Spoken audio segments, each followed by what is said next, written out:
Hi there, Karen. I've just been looking at your video, The Evolutionary Origins of Empathy. I know it's not aimed directly at me, but I thought I'd have a quick run around it, if that's all right. I mean, I don't disagree with anything you said, but I think it kind of misses one of the points that doesn't really worry me, but one of the things that I always think about when I read this stuff. Yes, I think you're absolutely right. We do have empathy, we do have altruism, and the Frans de Waal book that you cite demonstrates that those things seem to exist in the animal kingdom, and the Hardy book that you cite seems to suggest that it's, or gives a kind of evolutionary psychological account for it in terms of child rearing and the fostering of certain kinds of behaviour, initially in children and then in adults, which promotes a sense of empathy and promotes altruism.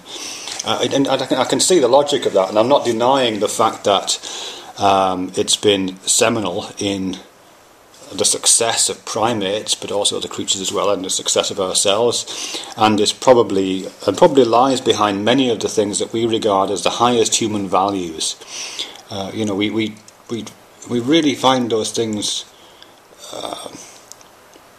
noble and beautiful, I think, when we see them. You know, the laying down of your life for your friends, the rushing into the burning building to save the child, all of that kind of stuff, and even when it's expanded, in Singer's circle of care stuff, the idea that we can take this gift that evolution has given us and perhaps expand it and open the circle of care out a bit, so that we're not just looking after those nearest and dearest to us, but to others.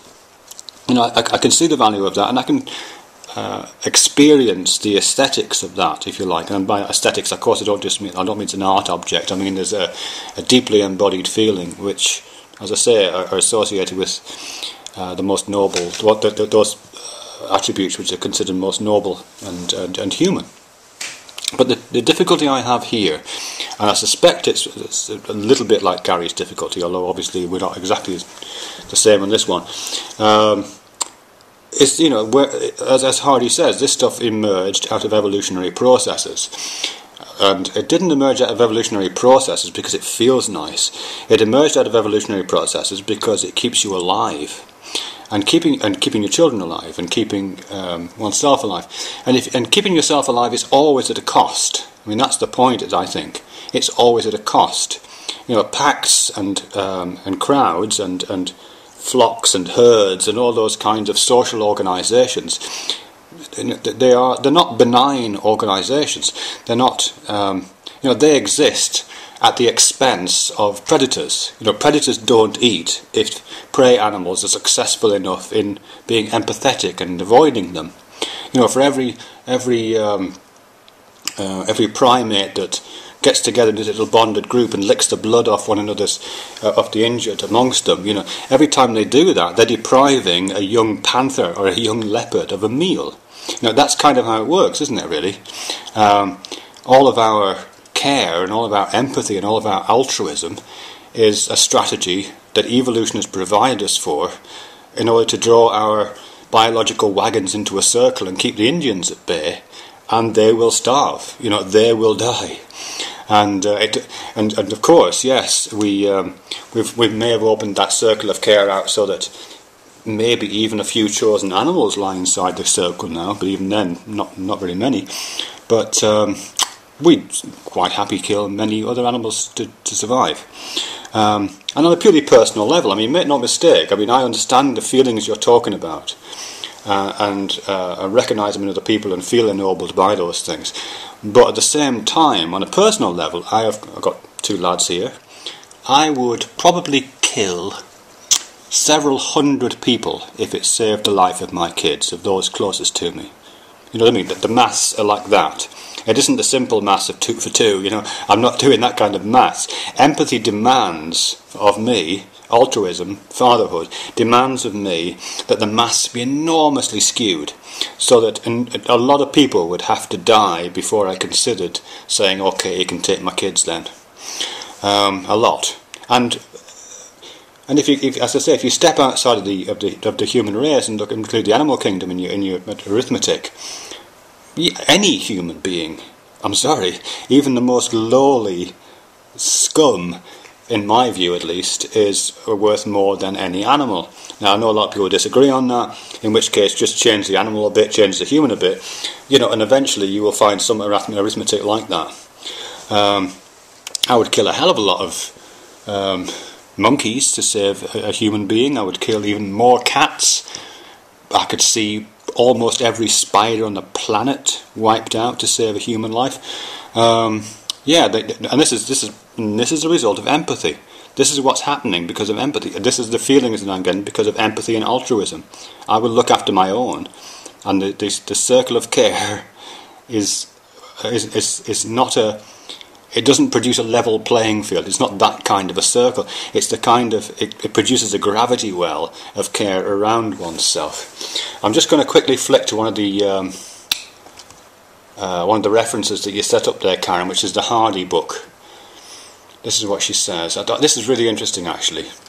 And it's that section where she's talking about the evolutionary origins of care, and how hunter-gatherers and those mythical creatures that were so fantastic, how hunter-gatherer children were raised in a particular kind of social environment developed empathy, and how perhaps because of different social formations, children, she worries, will not be exposed to the same social same kind of social relations, and perhaps will not develop care. And this is what she says. She says, if children... Well, actually, this is what the review said, quoting her halfway down. If children receive poor care, their innate capacity for caring may not be fully expressed. They may become uncaring parents, colleagues, citizens. Even more alarmingly, the genes underpinning our pro-social impulses may dwindle because they are no longer favoured by natural selection. We may lose our innate empathy and compassion, Harvey speculated, just as cave-dwelling fish lose their eyesight. To an evolutionary theorist surveying humans 20,000 years hence, Hardy wrote, our powerful impulses to empathise with others, to give, to share and seek reciprocation, might seem like nothing more than transient phases in the ongoing evolution of the species. Now, of course, it sounds like a nascent horror story, but I would want to suggest that, look, that's anything but, or potentially, and this is going to sound perverse.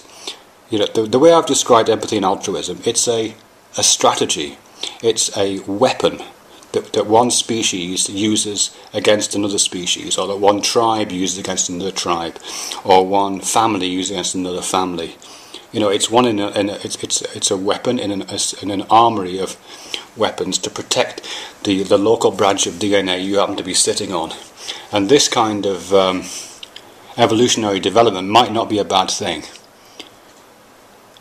To lose our powerful impulse to empathise with others might be just what we need to flatten that playing field out, take the gravity well of care and empathy out, and see what else we can do.